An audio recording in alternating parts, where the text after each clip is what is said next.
BC చేస్తున్నందుకు ప్రకటించి దానికి సంబంధించిన బిడ్డు పెడుతున్నాను. ముఖ్యమంత్రి చంద్రబాబు నాయుడు, అదేవిధంగా విద్యాశాఖ మంత్రి లోకేష్ బాబు గారికి కృతజ్ఞతలు చెబుతున్నాం. ఇది దేశంలోనే మొట్టమొదటి చట్టము. దీనివల్ల బీసీలలో ఆత్మగౌరవం పెరుగుతుంది, వాళ్ళకి ధైర్యము, మనోధైర్యము అన్ని రకాలుగా బలం చేసుకునేటటువంటి కొత్త చట్టము. ఇది దేశం అంతటా కూడా వర్తింపజేయాలి. ఆంధ్రప్రదేశ్ను ఆదర్శంగా తీసుకోవాలి. తెలంగాణలో కూడా ఈ చుట్టూ చట్టం కావాలని చెప్పి అక్కడ ప్రభుత్వం మీద నేను ఒత్తిడి తీసుకొస్తున్నాను. ఈ చట్టం దేశానికి ఆదర్శం. అందుకు చంద్రబాబు గారికి నేను థ్యాంక్స్ చెప్తున్నాను. అయితే మోడీ ఈరోజు ప్రధానమంత్రి దేశాన్నే కాదు ప్రపంచంలో ప్రసిద్ధిగాంచి ఆదర్శంగా ఉన్నటువంటి ప్రధానమంత్రి మన దేశానికి లభించడము గొప్ప అదృష్టం. ఈ మోడీ హయాంలోనే మోడీ స్వయాన బీసీ కులానికి చెందినవాడు, బీసీ వర్గానికి చెందినవాడు. ఆయన కుల వృత్తులకు చెందిన చాలామంది ఆయన బీసీ గారు బోగస్ మాటలు మాట్లాడతారు. ఆయన స్వచ్ఛమైన బీసీ, చేతి వృత్తులకు సంబంధించినటువంటి బీసీ. దేశంలో ఆ కులం అన్ని రాష్ట్రాల్లో బీసీలో ఉన్నది. అయితే మోడీ హయాంలోనే బీసీ బిల్లు తీసుకురావాల్సినటువంటి అవసరం ఉంది.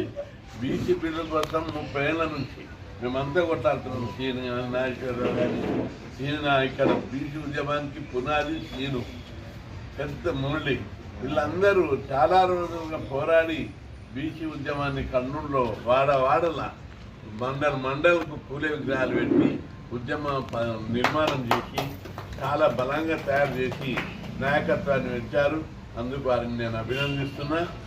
అయితే ఈ ఉద్యమం యొక్క అంతిమ లక్ష్యం, బీసీ ఉద్యమం యొక్క అంతిమ లక్ష్యం పార్లమెంట్లో బీసీ బిల్లు పెట్టి చట్టసభలో 50% రిజర్వేషన్లు పెట్టే వరకు వదిలిపెట్టేది లేదని చెప్పి అందుకు ఎన్ని త్యాగాలైనా చేస్తాం, ఎంతవరకైనా తెగించి పోరాడతాం, ఎంత దూరమైనా తెగించి పోరాడతాం. సమయం ఆసన్నమైంది.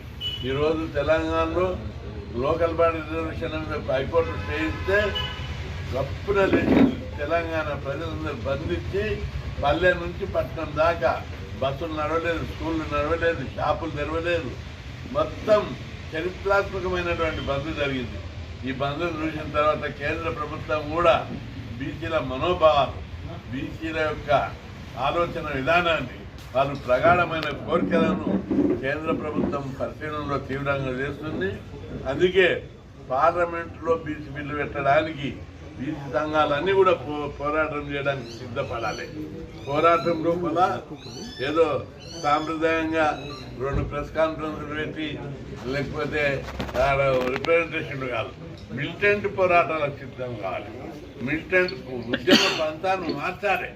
త్యాగాలతో కూడిన ఉద్యమాలు చేయాలి. తెగింపుతో కూడినటువంటి ఉద్యమాలు చేయడానికి బీసీ నాయకులు, బీసీ కార్యకర్తలు అందరూ సిద్ధపడాలని నేను ఈ సందర్భంగా అందరికీ విజ్ఞప్తి చేస్తున్నాను.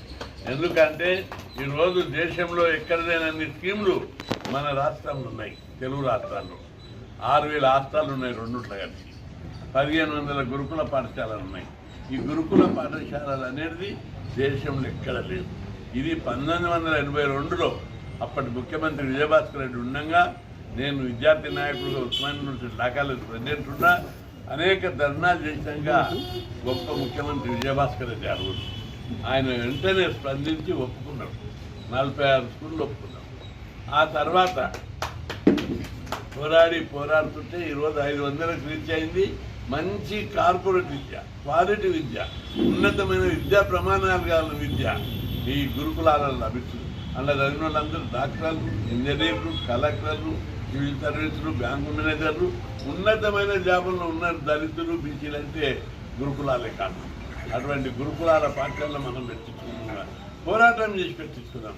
ఏదో చిన్న రిప్రజెంటేషన్ కాదు, అసెంబ్లీ మీద దాడి చేసి హాస్టల్ పెట్టాలి, గురుకులాలు పెట్టాలని 1978 సెప్టెంబర్ 27 నాడు 2000 మందితో అసెంబ్లీలో చొచ్చుకపోయి పోలీసులు నెట్టి అసెంబ్లీని తుక్కు అలగొడితేనే ఈరోజు ఇవి హాస్టళ్ళు, స్కాలర్షిప్లు, ఫీజులు, ప్రతి స్కీమ్ మనకు లభించింది.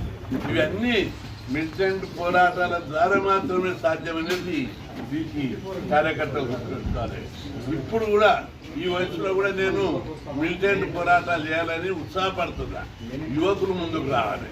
మీ పిల్లల మీరందరూ చదువుకున్నారు, మీరందరూ ఈరోజు తెల్లబట్టలు వేస్తున్నారంటే దాని వెనుక అనేక పోరాటాలు ఉన్నాయి.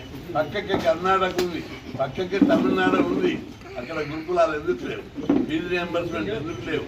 కొన్ని హాస్టల్ ఎందుకు లేవు? ఇవన్నీ ఇక్కడ మనం పోరాటం మిలిటెంట్ పోరాటాలు చేసి వచ్చినాయి. అందుకే వీటి మీద యువత తెగించి పోరాడడానికి ముందుకు రావాలని ఇవన్నీ నేను చెప్తున్నాను. రెండవది, ఈ జాతీయ స్థాయిలో మనకున్న స్కీమ్లు దేశంలో ఎక్కడ లేవు. అన్ని రాష్ట్రాల్లో పెట్టాలని ప్రభుత్వం ఫీజుల రియంబర్స్మెంట్, హాస్టళ్ళు, గురుకులాలు దేశమంతటా బీసీలకు పెట్టాలని చెప్పి నేను కేంద్ర ప్రభుత్వం మీద పోరాడుతున్నా.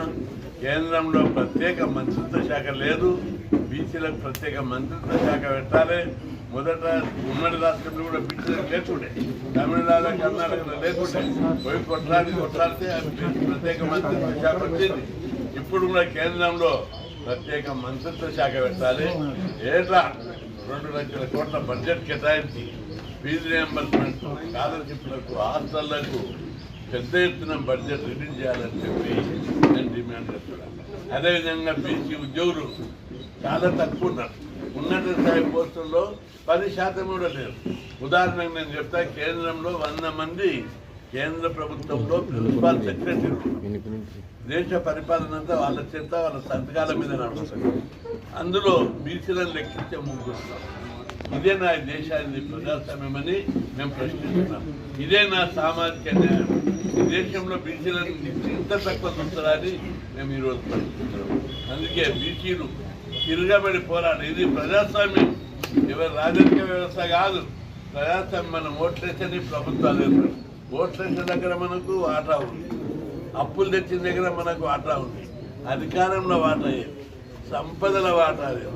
అందుకే సంపదల వాటా కావాలి, అధికారంలో వాటా కావాలని పోరాడుతున్నాం. ధర్మ పోరాటం, న్యాయ పోరాటం. చట్టాలన్నీ ధర్మానికి న్యాయానికి లోబడి ఉండాలి. కాబట్టి చట్టాలను మార్చుకోవాలని చెప్పి రాజ్యాంగాన్ని 136 సార్లు 130 సార్లు సవరించారు. ఒక్కసారి కూడా బీసీల కోసం సవరించరా? ఈ దేశంలోని బీసీలు విచ్చేయాలనుకుంటున్నారా? వాటాదారులం మేము, భారత మాత బిడ్డలం. మా బిడ్డలందరికీ సమాన మాట ఇవ్వాలి. ఓ తల్లిదండ్రులకు ఉంటే బిడ్డలకు ఒక కుటుంబంలో అందరికీ సమాన వాటా ఇస్తారు. ఆడపిల్లలకు కూడా సమాన వాటా ఇస్తున్నటువంటి గొప్ప వ్యవస్థ మనకు. మరి మాకు బీసీలకు ఎందుకు వాటా ఇస్తున్నారు? ప్రపంచంలో ఏ దేశ చరిత్రనన్నా చూడండి, పెద్ద ఎత్తున దోపిడీ, పీడన, వివక్ష, అసమానతలు, అణచివేతకు వ్యతిరేకంగా పోరాటాలు వస్తున్నాయి. అట్లాగే భారతదేశంలో ఇది వివేకానందుడు, బుద్ధుడు, శంకరాచార్యుడు, గొప్ప గొప్ప మహానుభావులు వచ్చిన దేశం, గాంధీ దేశం.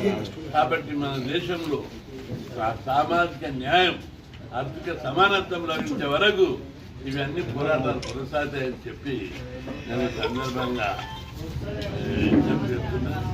అదేవిధంగా కేంద్రంలో మంత్రిత్వ శాఖ బడ్జెట్ కేటాయింపు, అదేవిధంగా ఎస్సీ, ఎస్టీ, బీసీలకు ప్రైవేట్ రంగంలో రిజర్వేషన్లు జనాభా ప్రకారం పెట్టాలని డిమాండ్ చేస్తాం. అదేవిధంగా జుడిషియరీ కోర్టులు, హైకోర్టులు, సుప్రీంకోర్టులు బీసీలకి పోతే కొట్టేస్తారు. అక్కడ బీసీలు లేరు కాబట్టి కొట్టేస్తారనే అపవాదం న్యాయ వ్యవస్థ మీద. న్యాయ వ్యవస్థ అనేది ప్రజాస్వామ్యానికి పునాది, ఒక పిల్లర్, 1 ఆఫ్ ది పిల్లర్. ఆ 1 ఆఫ్ ది పిల్లర్ లోపల కూడా ఎస్సీ, ఎస్టీ, బీసీలకు వాటా ఇవ్వాలని, కోటా కల్పించాలని చెప్పి నేను డిమాండ్ చేస్తున్నాను. దేని పక్షంలో బీసీలు, ఎస్సీలు తిరగబడి పోరాడతారని చెప్పి హెచ్చరిస్తున్నా. అదేవిధంగా మన కేంద్రంలో ఖాళీ ఉన్న 16 లక్షల ఉద్యోగాలు భర్తీ చేయాలి. ప్రధానమంత్రి మోడీ పీరియడ్లోనే బీసీలకు న్యాయం జరగాలి. ఏది చేసినా, ఎందుకంటే నరేంద్ర మోడీ చరిత్రాత్మకమైనటువంటి నిర్ణయాలు తీసుకుంటున్నాడు. ఈరోజు ఆ నిర్ణయాలు తీసుకుంటున్నాడు కాబట్టి ఆ నిర్ణయాలకు తగ్గట్టుగా ఆయన పీరియడ్లో పడిన బీసీలకు జరగాలి. మరి ఇంకా వేరే చరిత్రలు ఎప్పుడు జరగదు. కాబట్టి కేంద్ర ప్రభుత్వం వెంటనే బీసీలకు ఇంతవరకు జరిగిన అన్యాయాన్ని సరిదిద్దడానికి, తిరుగుబాటు జరగకముందే, విప్లవాలు రాకముందే సామాజిక న్యాయం కోసం బీసీలందరికీ న్యాయం చేయడానికి కేంద్ర ప్రభుత్వం చేయాలని చెప్పి నేను విజ్ఞప్తి చేస్తున్నా. ముఖ్యమంత్రి చంద్రబాబు నాయుడు గారు ఎన్డీఏ గవర్నమెంట్లో భాగస్వామి, ఆయన లీడ్ చేయాలి. లీడ్ చేసి నాయకత్వం వహించి బీసీలకు రాజ్యాంగబద్ధమైన హక్కులు కల్పించడానికి జనాభా ప్రకారము విద్యా ఉద్యోగ రాజకీయ రిజర్వేషన్లలో వాటా కల్పించే ఈ బీసీల ప్రగాఢమైనటువంటి ఏదైతే డిమాండ్ ఉందో ఆ డిమాండ్ నెరవేర్చడానికి చంద్రబాబు నాయకత్వం వహించాలి.